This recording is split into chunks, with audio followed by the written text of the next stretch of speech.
21শে ফেব্রুয়ারিতে ফুল দেয়া নিয়ে কোনো থ্রেট নেই কোনো বড় ধরনের হামলার আশঙ্কা। কেন্দ্রীয় শহীদ মিনারের নিরাপত্তা পরিদর্শন শেষে এমনটা জানান ডিএমপি কমিশনার। তিনি বলেন, রাত 12:40 পর জনসাধারণের জন্য উন্মুক্ত থাকবে শহীদ মিনার, খোলা থাকবে পলাশী ক্রসিং এর gate. Jamuna smart refrigerator, smart লাইফে স্মার্ট রেফ্রিজারেটর।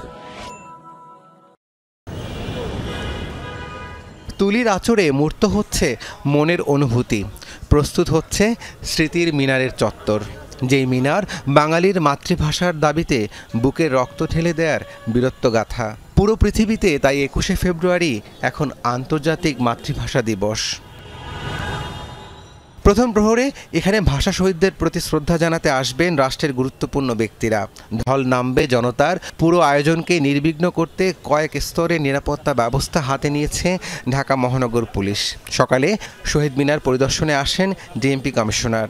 এখন পর্যন্ত আমরা নিরাপত্তা সংক্রান্ত কোনো আশঙ্কা দেখি না।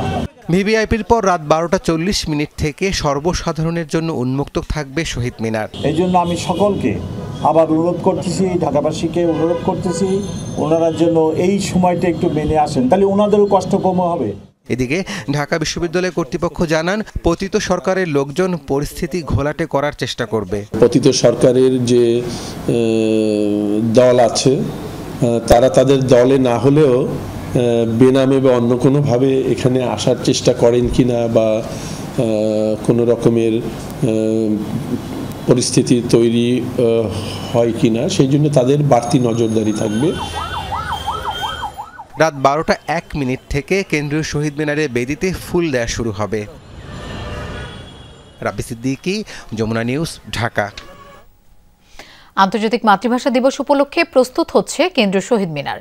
এ বিষয়ে জানবো, আমাদের সাথে যোগ দিচ্ছেন সহকর্মী এম এ আজিজ। তিনি আছেন শহীদ মিনার প্রাঙ্গণে। আজিজ, কেমন দেখছেন সার্বিক প্রস্তুতি? নিরাপত্তা নিশ্চিতে কি কি উদ্যোগ চোখে পড়ছে? ধন্যবাদ লোপা।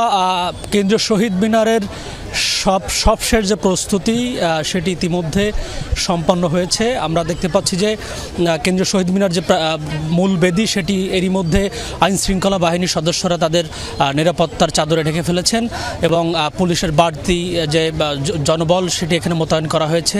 এর পাশাপাশি আমাদের প্রধান উপদেষ্টা এবং রাষ্ট্রপতি শ্রদ্ধা জানাবেন রাত 12:01 সেটির জন্য মোটামুটি এরই মধ্যে সার্বিক প্রস্তুতি আমরা দেখতে পাচ্ছি সম্পন্ন হয়েছে। এখানে সকালবেলায় এসেছিলেন ডিএমপি কমিশনার শেখ সাজ্জাদ হোসেন। তিনি জানিয়েছেন যে রাত 12:01 থেকে 12:40 পর্যন্ত এখানে শ্রদ্ধা জানাবেন ভিআইপিরা, তারপরেই মূলত সাধারণ মানুষের জন্য খুলে দেওয়া হবে। তারপর থেকেই মূলত সাধারণ যারা শ্রদ্ধা নিবেদন করবেন তারা এখানে শ্রদ্ধা নিবেদনের সুযোগ পাবেন। তাদের জন্য ডিএমপি কমিশনার জানিয়েছেন যে তারা মূলত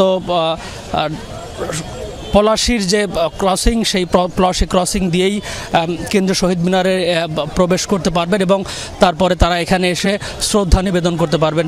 লোপা, আপনার মাধ্যমে দর্শকদের দেখাতে চাই এখানে এখন আলপনার কিছু কাজ, শেষ মুহূর্তে যে কাজ, শেষ মুহূর্তে তুলির যে আঁচড়, সে আঁচড়টি দেয়ায় ব্যস্ত ঢাকা বিশ্ববিদ্যালয় চারুকলা অনুষদের শিক্ষার্থীরা।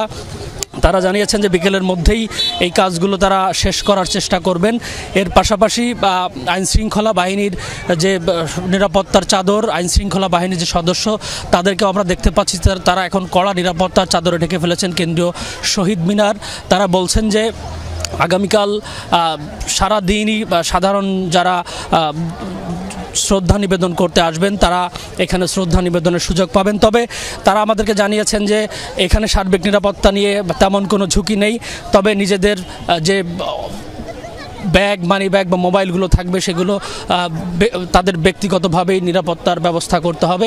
এর পাশাপাশি ডিএমপি কমিশনার জানিয়েছেন যে এখানে দর্শনার্থী প্রবেশের ক্ষেত্রে তারা পলাশী ক্রসিং দিয়ে প্রবেশের পর শ্রদ্ধা নিবেদনের পর তারা কার্জন হল এবং হাইকোর্ট প্রাঙ্গণ দিয়ে বের হয়ে যাবেন।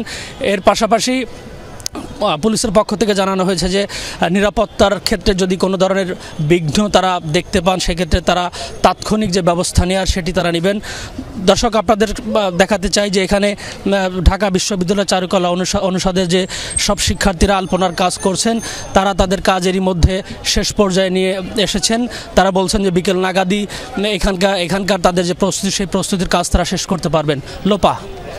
আজিজ, আপনাকে ধন্যবাদ আমাদের সাথে যোগ দেওয়ার জন্য।